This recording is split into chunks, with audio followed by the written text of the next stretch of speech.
जनाब वहाँ से $20 बिलियन मिल गए हैं या पता नहीं कितने $1 बिलियन मिल गए हैं। फिर इसके अलावा ये खबरें चलती रही कि बड़े अहम मुआहदे हुए हैं। फिर ये कहा गया कि अफगानिस्तान के ऊपर हुन तुसी यह करना है। फिर ये कहा गया कि ये तो हाथ बांध दिए गए हैं और कहा गया कि चाइना को जो है वो छुट्टी कराओ। कितने बैठे हो तुसी, कोई चाइना शाना नहीं, चलो जी हाथ मिलाओ इंडिया दे नाल। मतलब ये कि ये कहा, ये अमेरिका ये कहेगा, अमेरिका ने ये कहा है कि आप क्या चाइना की तरफ लपके चले जा रहे हैं।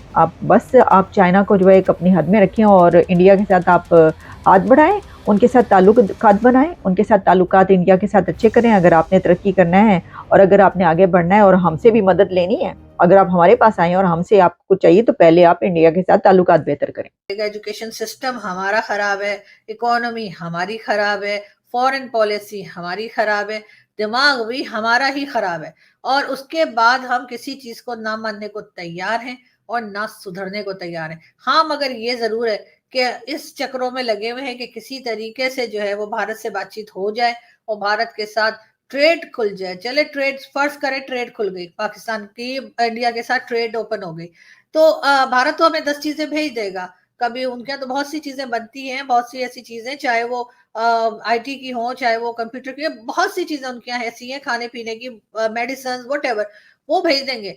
पाकिस्तान जवाब में क्या देगा? अगर कोई मुझसे पूछे तो मैं कहूंगी यार फुटबॉल दे देंगे, ठीक है ना, हमारे यहाँ फुटबॉल बनती है, तो आप टमाटर दे दें हम आपको फुटबॉल दे देंगे, आप प्याज दे दें हम आपको फुटबॉल दे देंगे, आप मेडिसिन दे दें हम आपको फुटबॉल दे देंगे। मतलब पाकिस्तान में कोई चीज बन ही नहीं रही। और उसके ना बनने की सबसे बड़ी रीजन यही है कि जो यहाँ पर बैठे हुए हैं ना लोग, जो जो इस कंट्री को चला रहे, जो इस कंट्री का करता धरता है, जिनके हाथ में पावर है, उनको कोई इंटरेस्ट ही नहीं है कि पाकिस्तान कोई चीज बनाए, पाकिस्तान कुछ थोड़ा सा इंडिपेंडेंट हो जाए, थोड़ा हमने मांगने तांगने की आदत हमारी बंद हो जाए। इसलिए कि ऐसा हो गया तो उनको भी मजा नहीं आएगा ना। वो लोग कहेंगे अरे अब हम डीएचए कहाँ बनाए, अरे अब हम प्लॉट कहाँ लें, अरे अब हम कनाडा कैसे जाएं, अब हम अमेरिका कैसे जाएं, दुबई में फ्लैट कैसे खरीदें। ये सारी चीजें जो है वो होती रहेंगी। तो लेकिन बहरहाल जब तक सांस आ रही है हम इसी किस्म की बातें करते रहेंगे। हम अपने आप को सुनार समझते हैं और हम 100 मरतबा जो है वो कहते हैं कि हथौड़ा मारते रहो, कुछ ना कुछ तो बन ही जाना है। तो हुआ ही है कि अब क्योंकि टीटीपी का जो मामला है उसमें एक तो मैं ये देख रही थी कि जो मुमताज जहरा बलोच साहबा, उनकी तरफ से कहा गया कि टीटीपी के पास जो जदीद हथियार है उसके ऊपर हमें बड़ी तशवीश है कि देखें ये जिस तरीके से हमले, आपको पता है ना कि एक बहुत बड़ा हमला जो पाकिस्तान के अंदर हुआ है तो उसमें उन्होंने कौन कौन से गैजेट्स और वो यूज किए हैं हथियार, तो उसके ऊपर जो है वो उन्होंने कहा है कि बड़ी देर की मेहरबान आते आते बड़ी जल्दी बोले। इतनी जल्दी आपको ख्याल आ गया कि आपने कहनी है ये बात? हम तो उस दिन से ही कह रहे हैं कि ये कौन-कौन से वो थर्मल कैमराज़ और क्या-क्या लेकर उन्होंने हमले किए।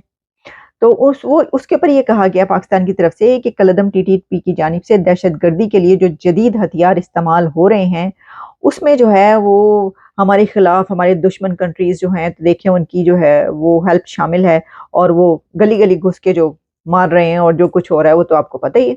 वो तो कहा ही जाता है ना, मतलब राह के एजेंट गली-गली घुस के मार रहे हैं लोगों को, तो अब हम क्या करें? हैं, बेचारे। तो वो कह रहे हैं कि हम यही कह सकते हैं कि उनको कहते हैं। उन्होंने कहा है कि भाई इसको देखिए आप, ये सिर्फ़ खतरा भी पाकिस्तान को नहीं है बल्कि पूरी दुनिया को। तो इसमें एक तरीके से जो है वो अमेरिका के लिए ये पैगाम है, ये धमकी है कि भाई ए तुहाडे वल भी आना उन्होंने ते ज़रा फिर कम चुका गया तो फिर असी भी कम चुक देना है। समझ रहे हैं आप?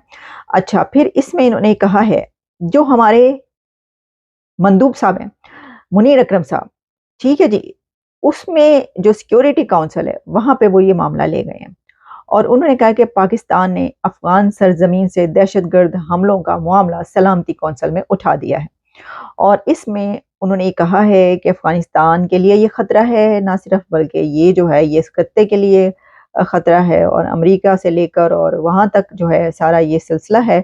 और उनका कहना ये था कि ये इसकी तरफ देखा जाए। अब सिक्योरिटी काउंसिल में इसकी बात करना मतलब बस इंटरनेशनल कोर्ट में ही जाना रह गया। कुलभूषण के ऊपर तो आप इंटरनेशनल कोर्ट में चले गए, फिर पानी के ऊपर भी हमने कहा कि नहीं वो कौन-सी हम एक अदालत में चले गए। हर चीज़ को जो 2 लोगों के बीच का मामला होता है, 2 फरीक का, तो हम थर्ड पर्सन तक ले जाते हैं। तो ये भी हमने जो है ये कह दिया। तो अब इसमें जो है क्या करेंगे वो? इसमें तो तालिबान कुछ नहीं कर रहे। तो जो सिक्योरिटी काउंसिल में मामला उठाया तो उसका क्या मतलब बनेगा? मुझे देखें क्या करेंगे वो? मैं आपको पहले ही बता चुकी हूँ, बल्कि सभी कह रहे हैं कि क्या आप समझते हैं, इंडिया के सामने आपकी बात मानी जाएगी? ये आप भी समझते हैं कि क्या होगा? ऐसा नहीं हो सकता।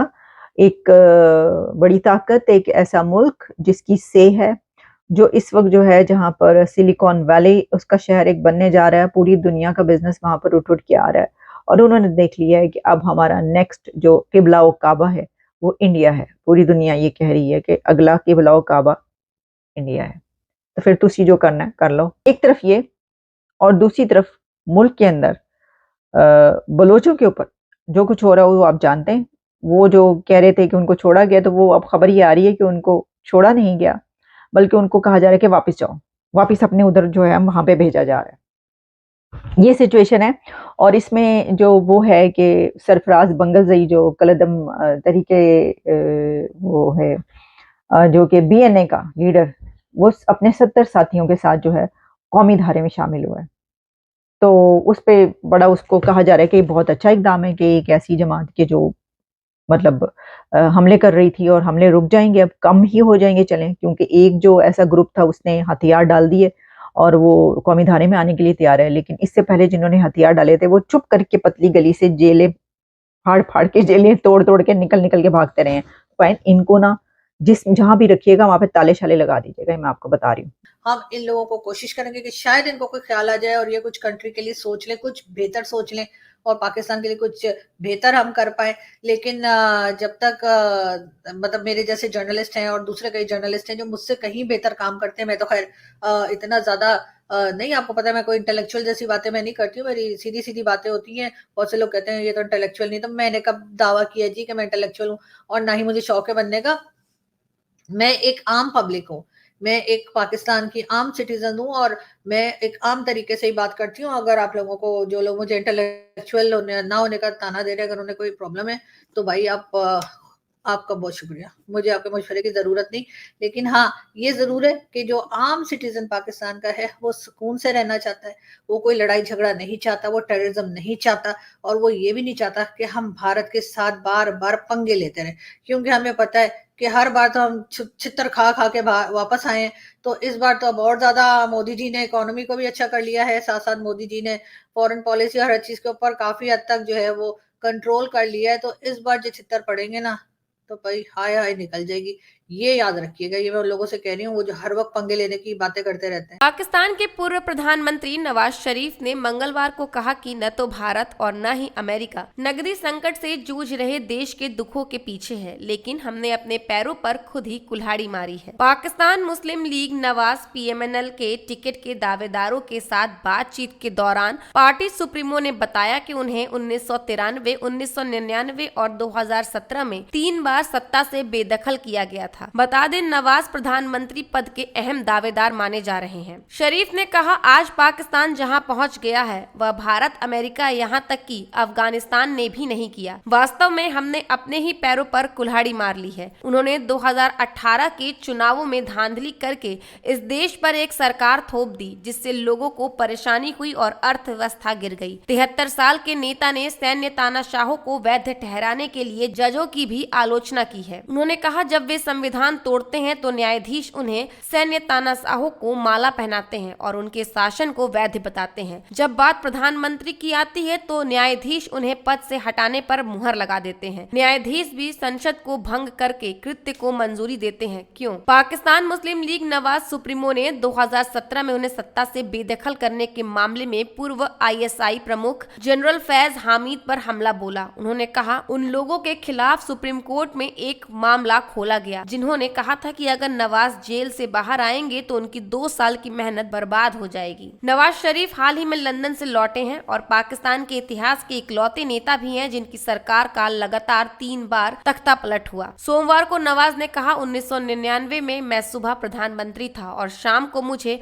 अपहरणकर्ता घोषित कर दिया गया। इसी तरह 2017 में अपने बेटे से वेतन नहीं लेने के कारण मुझे सत्ता से बेदखल कर दिया गया।